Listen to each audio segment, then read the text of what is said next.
This week on Beyond the Drywall, we have part number 1 of our interview with Chad Taylor from SuperSpecs Lead Inspection Services. Chad will be going over lead inspections and certifications and what you need to know and how to make sure your rental property is safe to rent.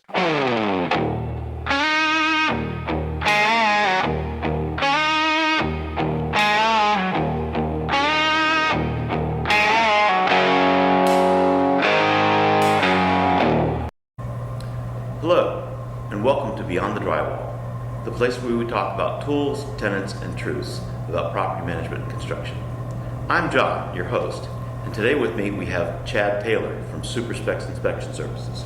Hello, I'm Chad. Chad, if you don't mind, let's just go ahead and get right into it, okay? Okay. All right. So, Chad, what is it that you do at SuperSpecs? What are the services that you provide? We provide many services. One of my services that we provide is lead inspections. We also do mold inspections. We do home inspections. We do termite inspections, radon testing, water testing. We also do a little bit of property management. I get contracts through property management companies sometimes. I work for real estate agents, real estate brokers. I do first-time home buyer seminars. I teach the class. Okay. Okay. Well, that's pretty cool. All right. So you've been doing this for how long now? About 15 years now. 15? Yes. Okay. And do you like it?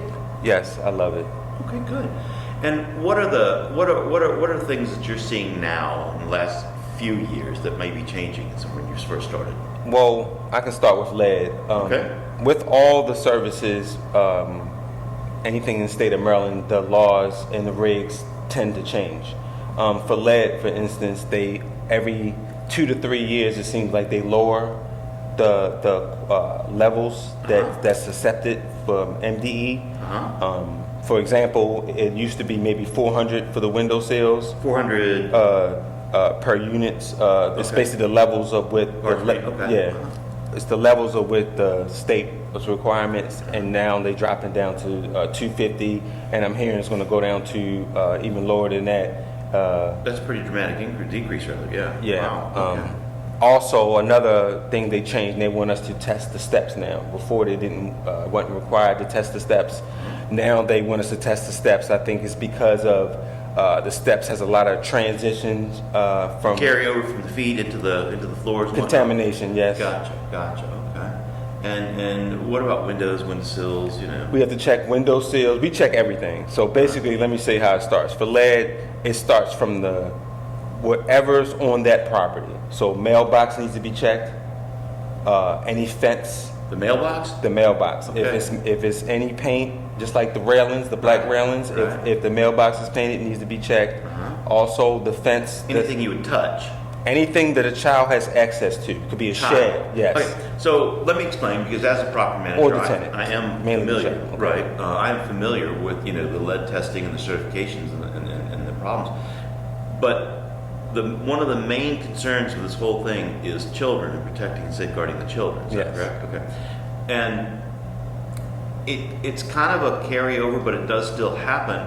But I remember my father telling me about, he remembers eating paint chips, or children eating paint chips. They ingest it because I believe it tastes sweet, is what I've heard. I've never eaten paint chips. But, once it's in their system, it's like in their system.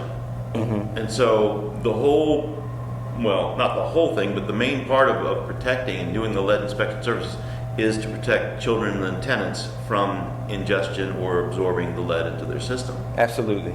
Okay. So anything that a tenant may touch, okay? And so this would cover anything you might walk through. You're talking about the baseboards, the flooring, the windowsills. What else? It could be anything. Even sometimes I tell some of my tenants also be aware of where you buy your toys from for the children. A lot of toys from China, from different locations, have high levels of lead. Yes, especially like. Good to know. Yes, they have high levels of lead on the toys. It could be sometimes cheaper jewelry if you buy it for the children that has high levels of lead. So it's everywhere? Yeah, it's everywhere. Okay. All right. So let's getting back to the lead inspection. So how is that set up? When do you do it? How do you do it? And what do you do after it's inspected? So basically, like I said, we'll start outside. So I do a visual inspection. That's part one. That's even from the top of the roof all the way down to the bottom. I know that we've had to address things like crackling paint in the pillars in the upper areas of the roof and stuff like that. Absolutely. And The so- fascia is a big thing. A lot of tenants don't understand that, so I have to explain it to them. The thing with the fascias, like you said, the roof locations, they've never been touched, most of them, because Right. they're so high up. Right. So they tend to have the highest levels of lead at times. So when the wind blows and it's an old building, it'll blow off, get on your shoes, and then be transferred into the property. I do remember that the biggest concerns were if there was a lot of flaking. Yep. Flaking, blustering, peeling, even defective wood. A lot of tenants have so defective wood is basically any wood is dry rotted, could have moss growth, it could have algae growth. If you can peel it and then try to paint it, it's a violation. They want you to replace the wood, or you can use something called capping, like aluminum siding or Right. plastic siding to cover it. And how that equates to the owner is they're responsible. You're doing the testing, but you're not doing the repairs. Absolutely so not. Once it's determined that repairs need to be done, it's up to the owner to make sure that somebody goes up there and paints all those high peaks and any windowsills or anything cracking and peeling areas. So okay, so I can tell you from my standpoint, we have there's what I've seen in the past. There's an empty unit, an empty rental unit, and it's got to be done per tenant. Every time there's a new tenant swap out, you need to have the unit retested. Absolutely. Now, if a tenant's been there for several, has current inspection, has been there for several years, that's okay.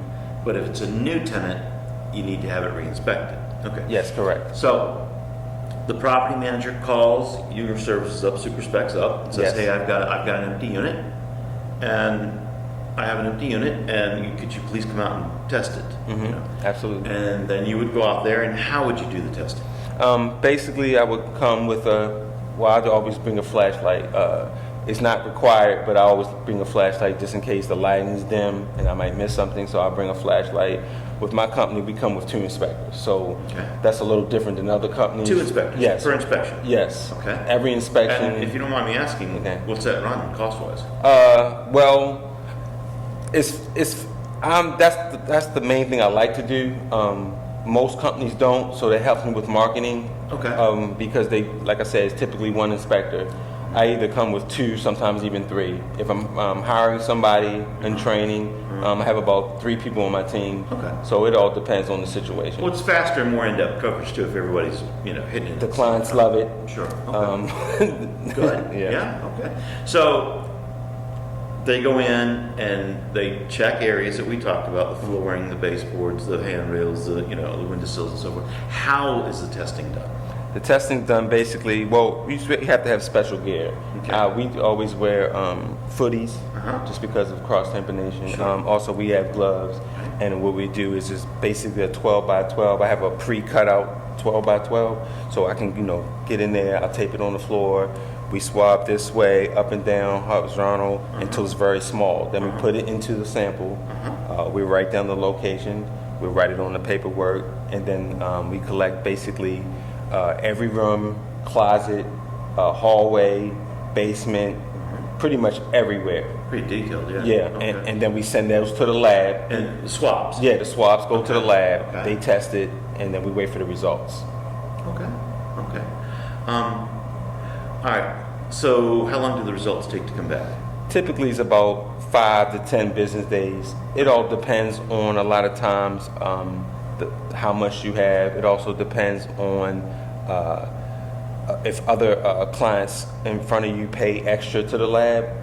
So you can pay extra and have it next day, but it's Okay. pretty. An expedited service. Yeah, Okay. it's pretty pricey though. Is it? Yeah. Okay.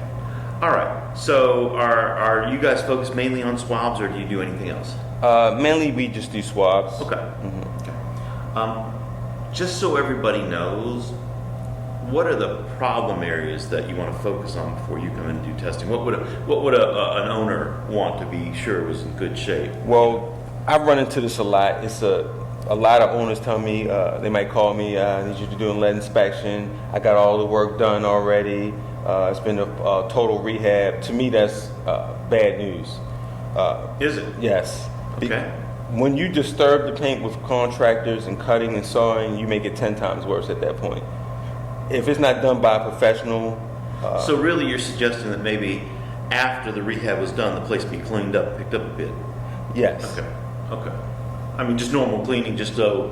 Well, typically, when you have large construction jobs done, the state really wants you to have an MDE certified lead abatement specialist come in. Okay. They're trained with putting the plastic down, sanding, special fans, removal of the tenants.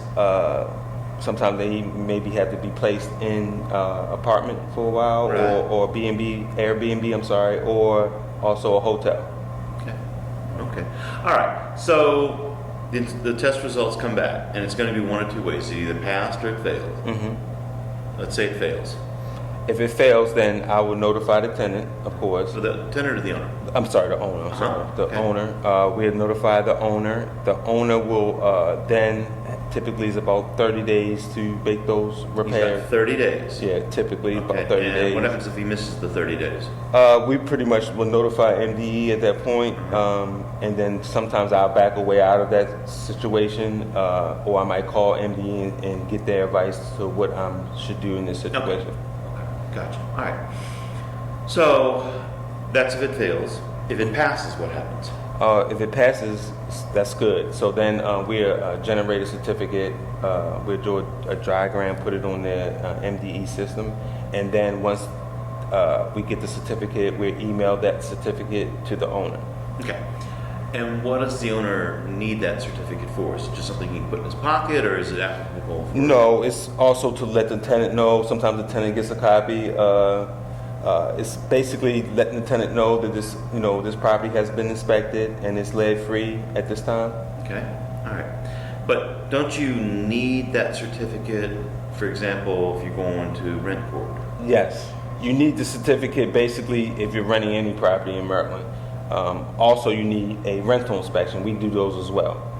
But before we get to that, but I'm saying you need that certificate to go to rent court, or you won't be able to further the eviction Yeah. process. Is what I'm saying. Yeah, absolutely. You know, it yeah. just stops right there. You'll go in front of the judge, and one of the things they'll say is like, "Where's your That's certificate?" your legal documentation Right. that you're doing everything correct. There's some other things you Yeah. need too, Yeah. you know, but that's kind of It's very important, yes. And I know Yeah. from previous experiences that I've seen that the discussion stops from there if you don't have that. So it's best to have everything you got. You have a hard time probably getting them Yeah, out. yeah. I mean, that's one of the even more at the time years ago. It was more important than the rental. Mm-hmm. That just came more recently. I think it still is. Yeah, yeah. So okay, so you need this document, but you also need for rent court, but you'll also need this document for registering your property as well, if I understand correctly. In Absolutely. Maryland. You need to be able to submit that showing you've had all the inspections, not just lead, but all the inspections, and that the building is safe and in good standing for tenants, and then you register, with housing. Absolutely. Okay. So there's a lot of things this certificate is important with, but if I remember correctly, there's a tracking number that's issued on the certificate.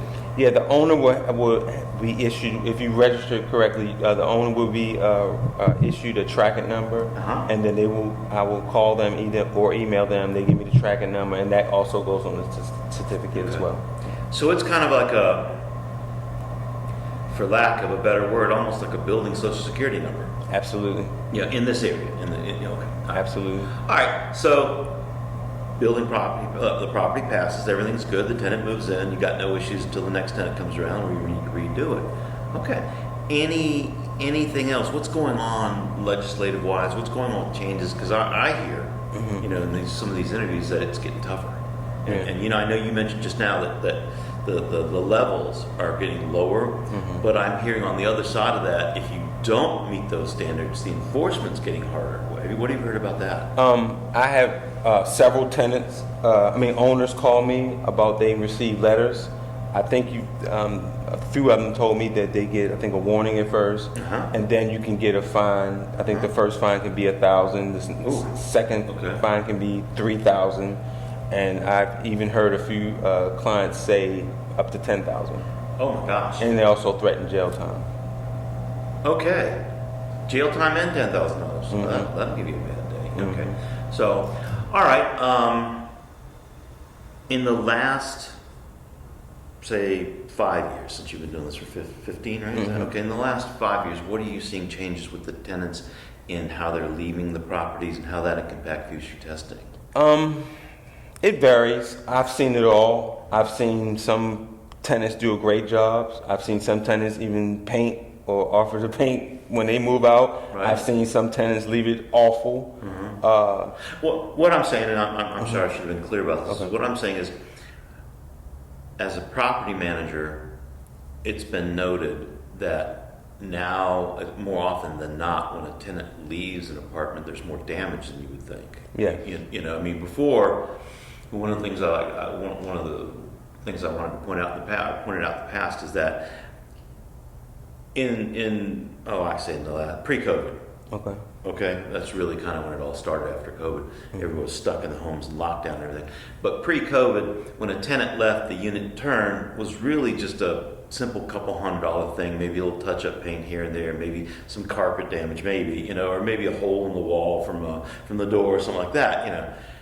After COVID, when everybody was spending much more times in the homes, the units were just getting really abused. And I was kind of wondering how that abuse would impact future testing. You know what I'm saying? I mean, like serious repairs being done, you know, and that would kind of disturb the unit itself. You want me to give you one of the Sure. worst case scenarios? Please. I've been to a property, had to cancel the actual inspection. There was no electricity on. When I walked in the home, I couldn't breathe the air at all. It seemed like they just had their dogs destroying the property. The dogs? Yeah, they had dogs. Also, it was. That probably weren't documented, but yeah. I had to also notify the owner that they were using generators. It was basically no lights on. Like gas generators for power? Yes. Okay. All right. I'm sorry, I didn't mean to. No, that's fine. Yeah. The walls were destroyed, a lot of paint damage. Of course, I had to let him know, and then I canceled that inspection. Okay. Because there was no way that was going to pass with all that. Yeah, You might as well just, Plus, it was a breathing hazard as well. for your part. Yes. So is that an issue that you have to be really concerned about when you're walking in some of these places in Baltimore? Absolutely. I always bring a filtered mask just in case. Plus, I'm mold certified, so I have this special equipment that I can Right. put my whole suit on at times. I always try to complete the job, but sometimes I can't. So you got to wear the hazmat bunny suit? Yes, sometimes. Wow. Those things get hot too. Yep. And I have to buy them in the extra large size. So, yeah. So, that's terrible. Yeah. That's terrible. But it is getting to be that way, and I've seen more and more homes being severely damaged. And there's no really, well, I can tell you why. A lot of times the tenant knows they're not going to get their security deposits back, so they don't care. Thanks for watching, and be sure to catch part 2 right here on Beyond the Drywall.